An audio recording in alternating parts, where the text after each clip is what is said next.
Olá, seja bem-vindo ao curso sobre AngularJS. Eu me chamo Gabriel, sou mestrando em computação pela Universidade Federal do Rio Grande do Sul e nessa primeira videoaula eu trago os conceitos básicos que eu acredito que sejam importantes para o entendimento dos exemplos como um todo.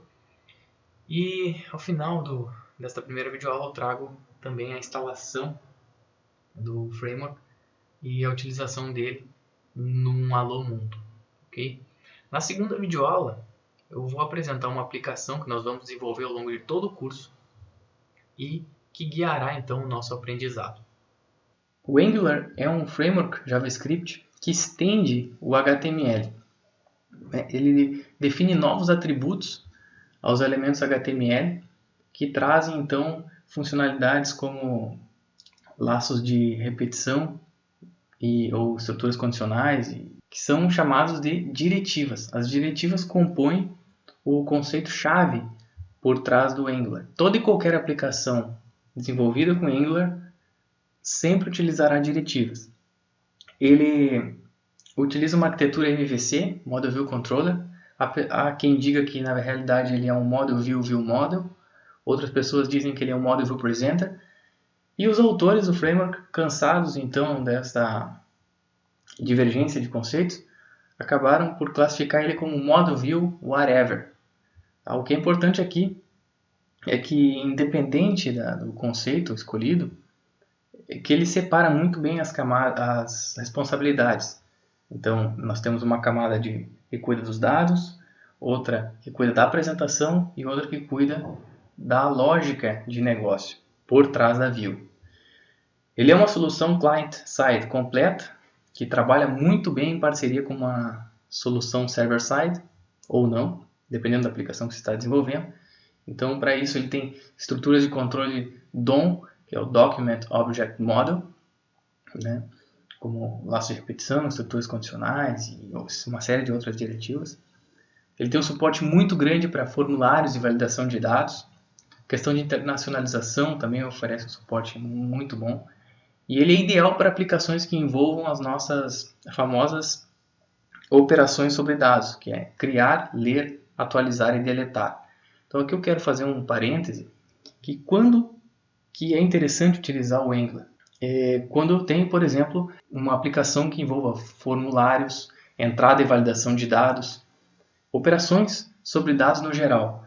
Agora, quando eu tenho uma aplicação, por exemplo, um editor de texto online ou então um jogo, talvez o Angular não seja a melhor opção. Sempre dependerá da aplicação que nós estamos desenvolvendo. Outra questão que eu acho interessante frisar é a relação entre abstração e flexibilidade. Quando nós utilizamos JavaScript, por exemplo, nós temos uma liberdade muito grande, mas ao mesmo tempo nosso código tende a ficar grande, difícil da manutenção, poluído e difícil de reusar também. Agora, quando nós utilizamos uma biblioteca como jQuery ou um framework como Angular, nós aumentamos o nível de abstração e diminuímos a quantidade de código escrito, aumentamos a reusabilidade, facilitamos a questão dos testes, facilitamos o debug também. Então isso é algo importante de ter em mente quando utilizar só a linguagem ou uma biblioteca ou um framework. O Angular foi criado pelo Misco Hever e o Adam Abrams em 2009 e com o objetivo de facilitar a vida dos web designers, para que esses pudessem visualizar funcionalidades, o template deles funcionando antes mesmo da programação ser incorporada. Lá em 2010, então, o Misco Hever acabou indo trabalhar no Google, num projeto chamado Google Feedback. E lá ele se deparou com projetos muito grandes, N linhas de código, e ele visualizou nisso a possibilidade de utilizar justamente o framework que ele havia desenvolvido com o colega dele, e ele conseguiu reduzir muito as linhas de código, otimizar, automatizar os testes. E aí, a partir disso o Google acabou tendo um certo interesse pelo Angular e acabou então suportando o projeto desde então. O nome Angular foi dado pelo Adam, né, em decorrência da analogia que ele fez com a definição de tags no HTML. Nós temos os colchetes em ângulo e ele resolveu chamar de Angular. Notem que nós temos aqui um código HTML que compõe a nossa view, né? Nele nós temos um elemento input, dois elementos na verdade, e um atributo que não é padrão do HTML, que é o ngModel. É, portanto, uma diretiva que chama o nosso model. Então aqui eu estou referenciando uma variável, quantidade, e outra custo, né, que já está inicializada no nosso model. Fazendo isso, então eu já tenho acesso àqueles valores do model. A seguir nós temos uma expressão que retorna automaticamente o valor que está contido em ambas as variáveis. No caso, eu estou fazendo uma operação com essas variáveis e vai ser retornado ao usuário o valor final desta operação. Uma coisa que é importante frisar é o conceito de Two-Way Data Binding, representado por essas setas. Então, tudo que eu atualizar na minha view será alterado no meu model e vice-versa. Se eu mudar o valor de quantidade para 10, automaticamente aquele valor que está inicializado em 2.5 será alterado para 10 também no meu model e refletirá no meu cálculo final dentro da expression. Ainda sobre como funciona, eu peço que vocês não se atenham muito ao código deste exemplo, mas sim aos conceitos. Por exemplo, nós temos o controller. O controller guarda a nossa lógica de negócio por trás da nossa view, né? Só que nem view nem controller se conhecem. Então, como que eu tenho acesso direto na view a uma variável que está no nosso modelo ou no nosso controller? Através de um objeto compartilhado chamado scope.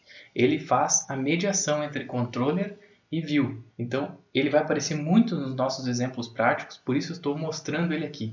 Aqui nós temos um resumo do que eu acredito ser o básico para que nós entendamos os exemplos a partir de agora. Nós temos as diretivas, que são os atributos que estendem os elementos HTML, o model, o que guarda os dados, né? O scope, o objeto compartilhado entre model e view, as expressões que servem para acessar dados e funções disponíveis no nosso scope, a view, que é o que o usuário vê, né? O Document Object Model, o Data Binding, ou Two-Way Data Binding, que faz a sincronização dos dados entre model e view, e o nosso controller, que guarda a nossa lógica de negócio. Vamos baixar o Angular. Para isso, clicamos em Download. Recomendo que escolham a versão 1.4, atualmente é estável, e o arquivo zip dele. Eu já explico o porquê. Vamos baixar.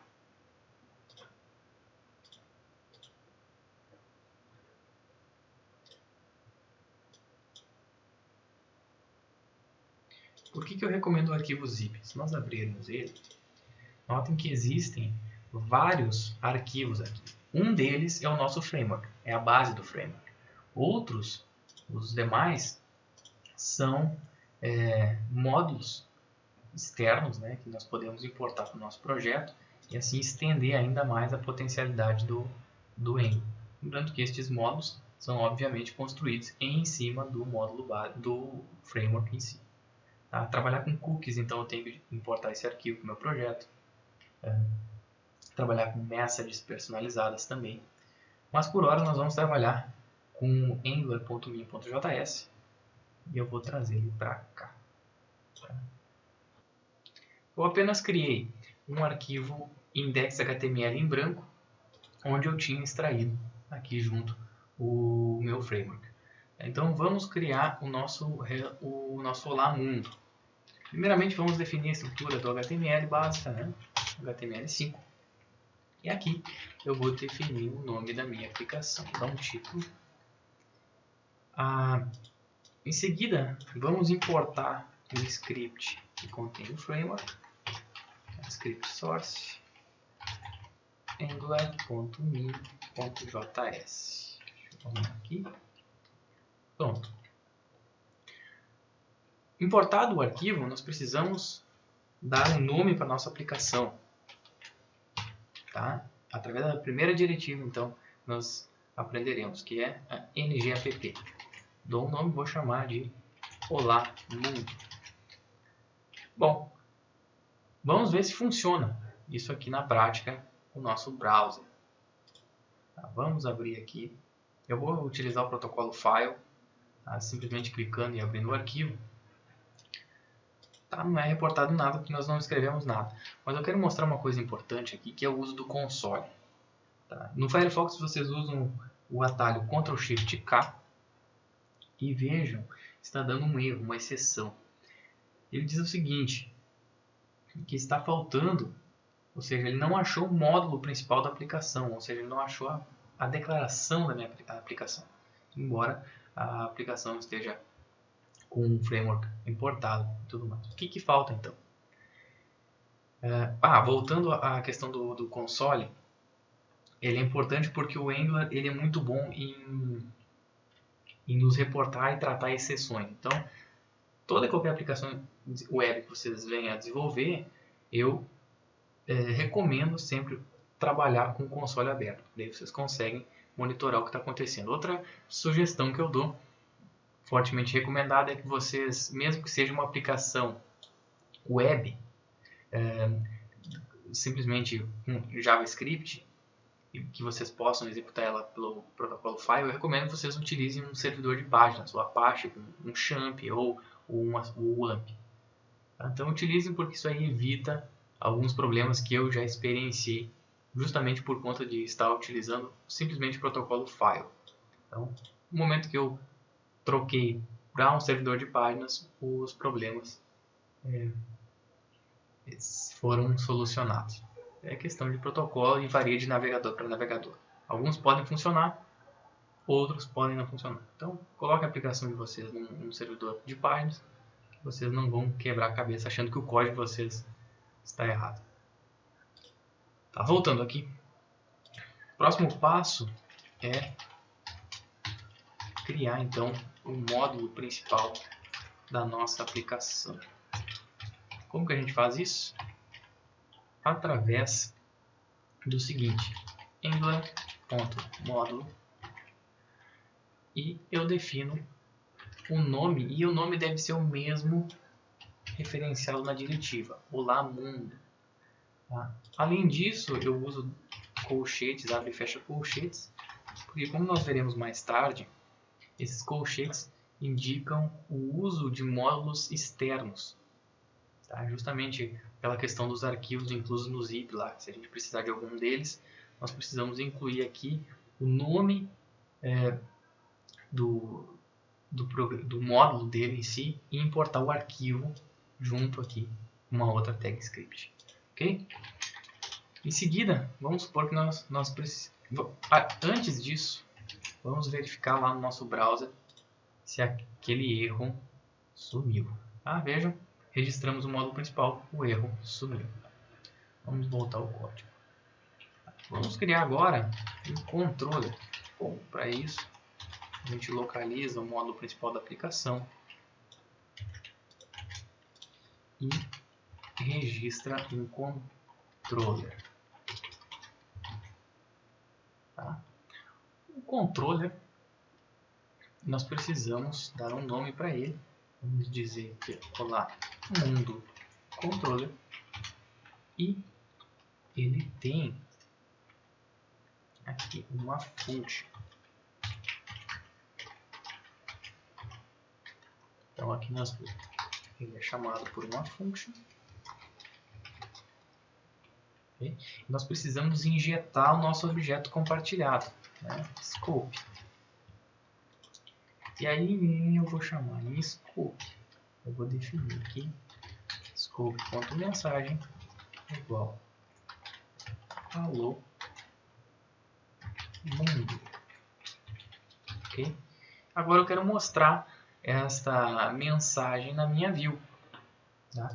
Lembrando que view não é necessariamente um arquivo, mas sim uma parte do meu código. Tá? Eu vou definir uma tag aqui, h1. Tá? E vou definir aqui uma expressão, outro conceito que estamos introduzindo. Ou seja, a expressão, se eu simplesmente digitar aqui mensagem, ele automaticamente vai referenciar a variável mensagem que está disponível através de scope. Né? Consequentemente, nós teremos acesso a alô mundo. Só que se nós tentarmos fazer isso sem fazer uma coisa, veja, nada acontece. Por quê? Porque nós precisamos dizer que o controller dessa nossa view H1, vocês podem encarar assim. Então, outra diretiva ngController. Como é que é o nome do nosso controller? Aqui nós definimos. Ó. Copiamos. Pronto. Quer ver como agora vai aparecer? Olha lá. Alô, mundo. O que acontece?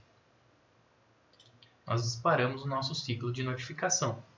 Então, essa interpolação da expressão faz com que ele acione o nosso controller e que disponibilize, então, a nossa mensagem, o conteúdo da nossa variável mensagem. Tá certo? Esse é o script, um dos scripts mais básicos construídos com Angular. Nós vamos ver aí em exemplos futuros a construção de uma aplicação real. E nós podemos separar isso aqui, cada controller em um arquivo, a definição do módulo um arquivo separado. Então, tudo isso nós vamos ver ao longo do curso. Por hora, ficamos por aqui e até a próxima videoaula.